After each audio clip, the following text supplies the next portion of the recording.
Hello, everyone, and welcome to Tony's Comic Spotlight. In this weekly episodic series, I spotlight some of the best comics put to print. In today's episode, we travel back to 1959 to celebrate the first appearance of Hal Jordan, the Silver Age Green Lantern, and showcase issue number 22. If you're enjoying the content, please feel free to like and subscribe, and don't forget to ring the bell to be notified of our latest videos. Feel free to leave a comment as well. I hope you enjoy the videos. And now, on to our featured story.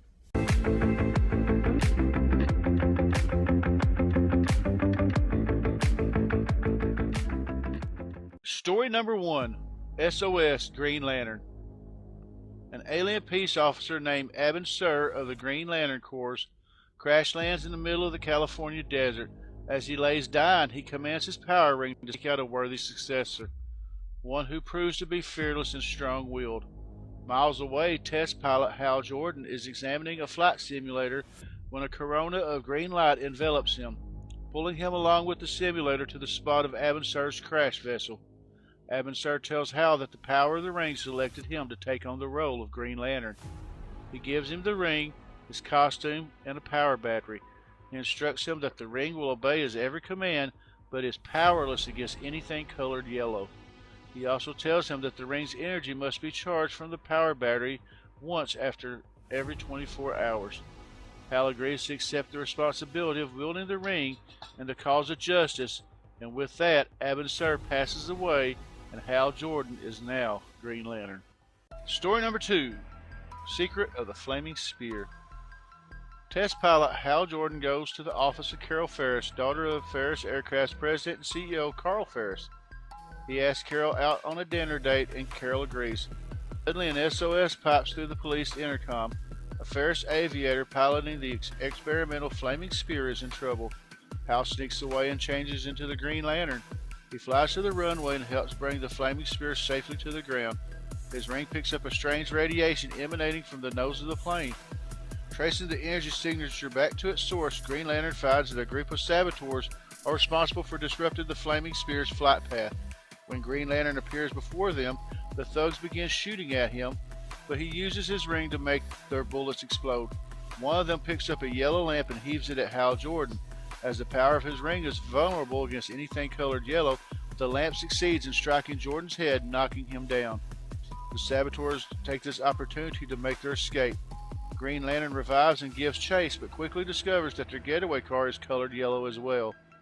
He uses his ring to spike the vehicle's tires, causing it to skid to a halt. The three criminals attempt to flee, but Hal binds them with tendrils of green energy. With the threat abated, Green Lantern changes into his civilian attire and returns to Ferris Aircraft. Carl Ferris calls Carol and Hal into his office for an important announcement. He tells them that he and his wife are going to be on extended vacation for the next 2 years. During this time, Carol will retain full control of the company. After Carl leaves the room, Hal asks Carol if they are still on for their dinner date, but Carol tells him that as his new boss, their relationship will be strictly business for the next 2 years.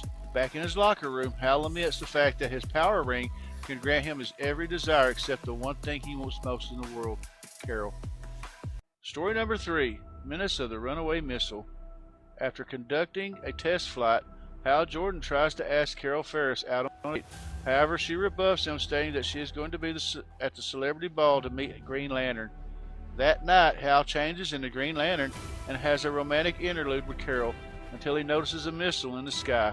Spinning off to try and stop it, he realizes that the missile is coated in yellow paint and his power ring cannot affect it. He soon notices that the nose cone of the missile is not yellow and is able to stop it by creating a net with his power ring. Tracking the missile to its source, he captures its creator, a scientist who put his evil ambition ahead of his country. After Green Lantern turns him over to the military, he returns to the Ferris Aircraft Company the next day as Green Lantern to apologize to Carol, who coldly rebuffs him.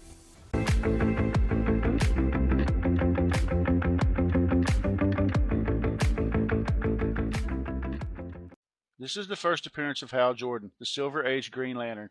He makes a chronologically earlier appearance in a Justice League origin story in Justice League of America number 144. He chronologically appears next in a flashback tale in Green Lantern Volume 2, number 10. That event takes place 1 week following events from this issue. His next actual appearance is in Showcase number 23, following the third story from this issue. Although this is the first and only canonical appearance of Abin Sur, he will appear in numerous flashback sequences in the following years. His next chronological flashback appearance takes place in Green Lantern, Volume 2, number 16. This is the first appearance of Carol Ferris. Carol will become Hal Jordan's on again, off again lover, and even his adversary when she takes on the mantle of Star Sapphire. Carol makes a chronologically earlier appearance in Green Lantern, Volume 2, issue number 10. She appears next in Showcase number 23. Within the pages of The Brave and the Bold, number 28, the Justice League of America forms for the first time. The original lineup consisted of Superman, Batman, Wonder Woman, The Flash, Martian Manhunter, Aquaman, and Hal Jordan's Green Lantern. Even though there has been numerous incarnations of the Justice League, a Green Lantern has often been involved. While Hal was a member of the earliest iteration of the Justice League, John Stewart's Green Lantern was quite involved in the DC Animated Universe's Justice League and Justice League Unlimited shows. Hal Jordan's Green Lantern was first featured on the Superman Aquaman Hour of Adventure and was voiced by Gerald Moore. He would also become a prominent figure on the Super Friends show starting in 1977. Finally, in 2012, Green Lantern was given his own animated television show, which follows Hal Jordan and Kilowog as they go on superhuman adventures. Hal Jordan has been voiced by several other talented actors in animated movies and television shows throughout the years, such as Nathan Fillion, Jonah Hill, and Christopher Milani. Daffy Duck was once the Green Lantern. As bizarre as it sounds, the classic Looney Tunes character once became a Green Lantern. In an episode of the animated television show entitled Duck Dodgers, Daffy Duck accidentally obtains Hal Jordan's power ring and costume. Several Green Lanterns make appearances in the episode, including Kilowog, John Stewart, Alan Scott, and Hal Jordan, who is voiced by the celebrity comic book writer Kevin Smith. During the episode, Daffy Duck attempts to say the Lantern Oath. Unfortunately, the end result is far from perfect, but is still quite comical to listen to. Ryan Reynolds' 2011 film was not the first time that the Emerald Knight showed up on our screens. Howard Murphy starred as Green Lantern alongside Adam West's Batman and Burt Ward's Robin in the Legends of the Superheroes television specials. Alan Scott's Green Lantern also briefly appeared in the television series Smallville, and the Green Lantern world of Oa made a cameo in the Arrowverse's crossover event Crisis on Infinite Earths. In Green Lantern Rebirth number 4, Oliver Queen's Green Arrow teams up with Kyle Rayner in a fight against the villainous Sinestro on the Justice League Watchtower. The Green Arrow unsuccessfully uses the power ring that Hal Jordan gave him to shoot an energy arrow at Sinestro. However, Queen and Rayner are no match for the villain. Just as Sinestro is about to kill the two heroes, Hal Jordan's Green Lantern shows up and proceeds to battle Sinestro in space. Hal Jordan was based on Paul Newman. Paul Newman was one of the most iconic movie stars in the 20th century, a handsome leading man known for his performances in classic films like Butch Cassidy and the Sundance Kid and Cool Hand Luke.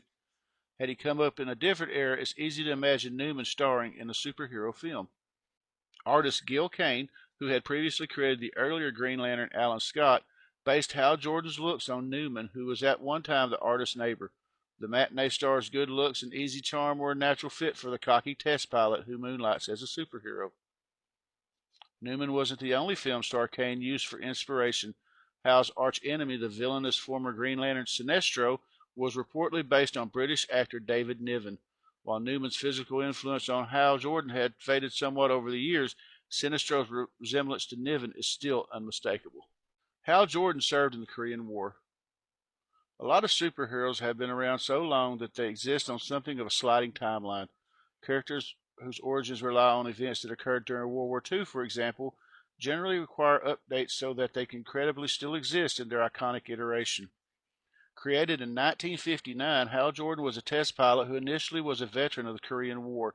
That aspect of the character was quietly discarded over the years, but it was utilized to dazzling effect in Darwin Cook's brilliant The New Frontier, a graphic novel that reimagined the Justice League's formation at the dawn of the space race.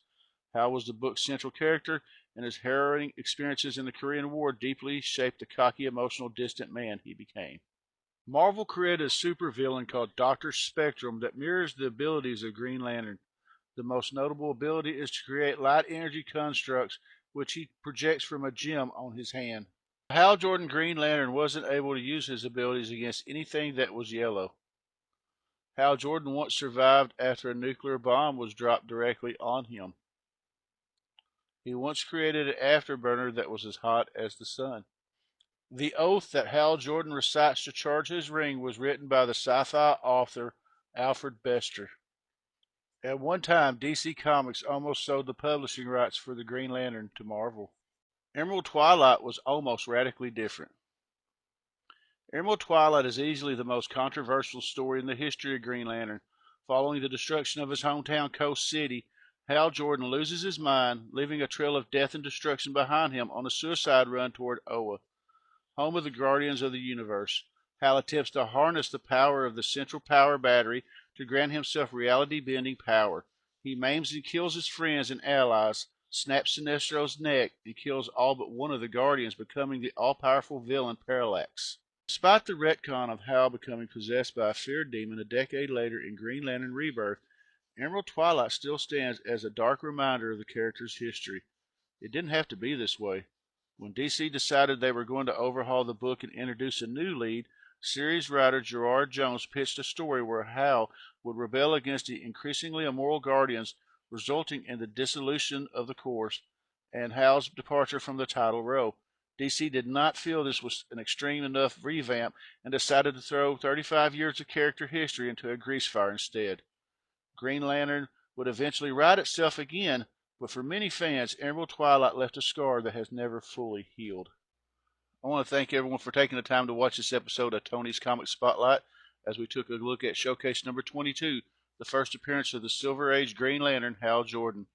If you're enjoying the content, please like and subscribe, and also ring the bell for future notifications. Also, feel free to leave a comment below if you have any recommendations for books that you would like to see in the future spotlights. I'll take any recommendations that you want to give me.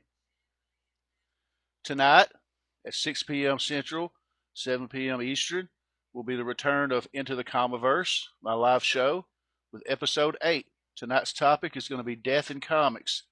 Is death in comics really relevant anymore, or has it ever been? We'll sound off in the comments and we'll discuss it with the panel tonight. Next week, for Tony's Comic Spotlight, we're going to be shining the spotlight on DC Comics Presents issue number 26 from 1980. This is the first team appearance of the new Teen Titans, as well as the first appearances of Cyborg, Raven, and Starfire. Again, thanks for watching this video, and everyone take care, be safe, and God bless. See ya.